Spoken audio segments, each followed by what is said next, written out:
আকাশবাণী আগরতলা। স্থানীয় সংবাদ পড়ছি অনামিকা কর্মকার। রাজ্যের ঐতিহ্যবাহী কের পূজা গতকাল রাত থেকে শুরু হয়েছে। প্রথমে রাত 10টায় তোপধ্বনির মধ্য দিয়ে 3 দিন ব্যাপী কের পূজার প্রস্তুতি শুরু হয়।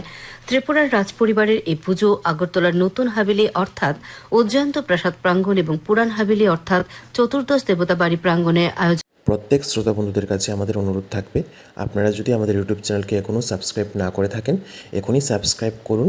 কারণ কেন আমরা আপনাদের জন্য নিয়ে আসছি প্রত্যেক দিনের আকাশবাণী আগরতলা বাংলা সংবাদ, এবং সেই সংবাদটি পাওয়ার জন্য আপনারা এখনই আমাদের ইউটিউব চ্যানেলকে সাবস্ক্রাইব করুন। করা হয়, তবে এই পূজায় সাধারণের প্রবেশাধিকার নিষিদ্ধ। আগামীকাল ভোরে তোপধ্বনির মধ্য দিয়ে পূজা শেষ হবে। লোকসভায় সুপ্রিম কোর্টের বিচারকের সংখ্যা সংশোধনী বিল 2026 পাশ হয়েছে। এই বিলের লক্ষ্য হল সুপ্রিম কোর্টে বিচারকের সংখ্যা সংক্রান্ত 1956 সালের আইন সংশোধন করে ভারতের প্রধান বিচারপতি ছাড়াও সর্বোচ্চ আদালতের বিচারকের সংখ্যা বর্তমান 33 থেকে বাড়িয়ে 37 করা। এই বছরের মে মাসে রাষ্ট্রপতি দ্রৌপদী মুর্মু এই বিষয়ে একটি অধ্যাদেশ জারি করেছিলেন। রাজ্যপাল ইন্দ্রসেনা রেড্ডি নাল্লু বলেছেন, আমাদের পরিবার ও সমাজকে মাদকের অভিশাপ থেকে রক্ষা করতে হলে শুধু আনুষ্ঠানিকতার মধ্যে সীমাবদ্ধ না থেকে প্রতিদিনের জীবন আচরণ ও প্রতিটি সিদ্ধান্তে তার প্রতিফলন ঘটাতে হবে।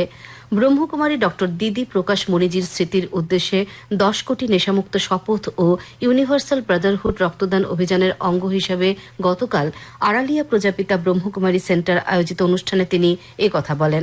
রাজ্যপাল নেশামুক্ত সুস্থ সচেতন মূল্যবোধ সম্পন্ন ত্রিপুরা এবং উন্নত ভারত নির্মাণের আহ্বান জানান। এছাড়াও আগামী 21 থেকে 25 আগস্ট সারা দেশে রক্তদান শিবিরের আয়োজন করেছে ব্রহ্মকুমারী কেন্দ্রগুলো। এমবিবিএস ও অন্যান্য স্নাতক স্তরের মেডিকেল কোর্সে ভর্তির প্রথম দফার কাউন্সেলিং আজ থেকে শুরু হচ্ছে। 2026-27 শিক্ষাবর্ষ শুরু হবে 8 সেপ্টেম্বর থেকে।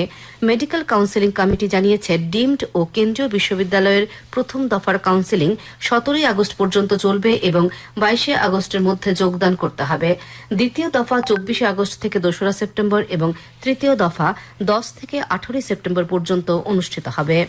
এনএফ রেলওয়ের পক্ষ থেকে জানানো হয়েছে, 15650 নারেঙ্গী আগরতলা এক্সপ্রেস আজ নারেঙ্গী থেকে রাত 10:30টায় আগরতলার উদ্দেশ্যে রওনা হবে। 15649 আগরতলা নারেঙ্গী এক্সপ্রেস আজ আগরতলা থেকে রাত 11:30টায় নারেঙ্গীর উদ্দেশ্যে রওনা হবে। রাষ্ট্রপতি দ্রৌপদী মুর্মু বলেছেন, শিক্ষা হল চরিত্র গঠন, সামাজিক রূপান্তর এবং জাতি গঠনের ভিত্তি। উড়িষ্যার কটকে জগৎগুরু কৃপালু বিশ্ববিদ্যালয়ের উদ্বোধন করে গতকাল তিনি বিশ্ববিদ্যালয়গুলোকে নীতিবান, দক্ষ এবং সামাজিকভাবে দায়িত্বশীল নাগরিক গড়ে তোলার আহ্বান জানান। রাষ্ট্রপতি বলেন, বিকশিত ভারত 2047 এবং বিকশিত উড়িষ্যা 2036-এর লক্ষ্য অর্জনে শিক্ষা প্রতিষ্ঠানগুলো নির্ণায়ক ভূমিকা পালন করবে।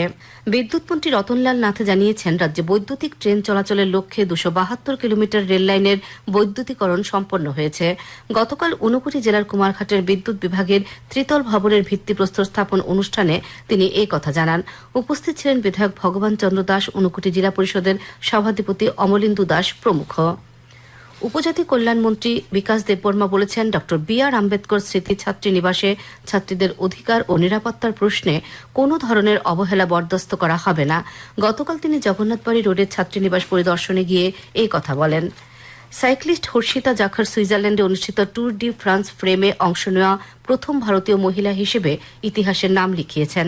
এই কঠিন প্রতিযোগিতার দ্বিতীয় পর্বের আনুষ্ঠানিক সূচনায় 19 বছর বয়সী এই তরুণী আফগানিস্তান, আলজেরিয়া, চিলি, ইথিওপিয়া 2 জন করে রাইডার সহ নাম্বিয়া এবং উগান্ডার 8 জন প্রতিভাবান সাইক্লিস্টের একটি দলকে নেতৃত্ব দেন। এই প্রতিযোগিতা চলতি মাসের 1 তারিখ লোজানে শুরু হয়েছে এবং আগামী 9 আগস্ট নিসে শেষ হবে। ত্রিপুরা ফুটবল অ্যাসোসিয়েশন পরিচালিত বৈকুণ্ঠনাথ মেমোরিয়াল মহিলা লীগ ফুটবল প্রতিযোগিতার গতরাত খেলায় ত্রিপুরা স্পোর্টস স্কুল জয়লাভ করেছে। উমাকান্ত মিনি স্টেডিয়ামে নৈশালকে অনুষ্ঠিত খেলায় ত্রিপুরা স্পোর্টস স্কুল 14-0 গোলের বিশাল ব্যবধানে সিমনার তিলক মাঝি দলকে হারিয়ে দেয়। বিজয়ী দলের শ্রেয়া দেব হ্যাট্রিক করেন। আবহাওয়ার খবর, আজ আকাশ সাধারণত মেঘলা থাকবে। রাজ্যের সমস্ত জেলায় বিক্ষিপ্তভাবে বজ্রবিদ্যুৎ সহ ভারী বৃষ্টিপাতের সতর্কতা জারি করেছে আবহাওয়া দপ্তর। আগরতলায় দিনের সর্বোচ্চ তাপমাত্রা 32 ডিগ্রি সেলসিয়াসের কাছাকাছি থাকতে পারে। বহরের সর্বনিম্ন তাপমাত্রা ছিল 25.2 ডিগ্রি সেলসিয়াস। সকাল 5:30 পর্যন্ত আগরতলার বৃষ্টিপাতের পরিমাণ 8.2 মিলিমিটার। স্থানীয় সংবাদ এখনকার মতো শেষ হলো। পরবর্তী বাংলা স্থানীয় সংবাদ প্রচারিত হবে সন্ধ্যে 7:55 মিনিটে।